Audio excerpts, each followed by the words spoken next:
বরুড়ায় কৃষকের ধান কেটে ঘরে তুলে দিল ঝলম ইউনিয়ন ছাত্রলীগের কর্মীরা। বাংলাদেশ ছাত্রলীগের ঘোষিত কর্মসূচির অংশ হিসেবে কুমিল্লার বরুড়া উপজেলায় ঝলম ইউনিয়নে কৃষকের ধান কেটে ঘরে তুলে দিয়েছে সংগঠনটির নেতাকর্মীরা।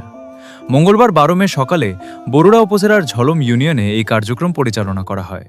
স্থানীয় সূত্রে জানা গেছে, কেন্দ্রীয় কর্মসূচির অংশ হিসেবে কুমিল্লা দক্ষিণ জেলা ছাত্রলীগের নির্দেশনায় উপজেলার ঝলম ইউনিয়নের নেতাকর্মীরা ধান কাটার এই উদ্যোগে অংশ নেন। একজন প্রান্তিক ও অসহায় কৃষকের ধান কেটে তা মাড়াই করে বাড়িতে পৌঁছে দেন তারা। তীব্র গরম ও শ্রমিক সংকটের এই সময়ে ছাত্রলীগের এমন কার্যক্রমে স্বস্তি প্রকাশ করেছেন সংশ্লিষ্ট কৃষক। কর্মসূচিতে অংশ নেওয়া ছাত্রলীগ নেতারা জানান, বাংলাদেশ আওয়ামী লীগের দুঃসময় ও যে কোনো জাতীয় সংকটময় মুহূর্তে ছাত্রলীগ সবসময় সাধারণ মানুষের পাশে দাঁড়িয়েছে। বর্তমান রাজনৈতিক পরিস্থিতিতেও তারা কৃষকের সেবায় মাঠ পর্যায়ে সক্রিয় থাকার চেষ্টা করছেন। তাদের দাবি, মানুষের সেবার মাধ্যমেই তারা সংগঠনের আদর্শকে তুলে ধরতে চান।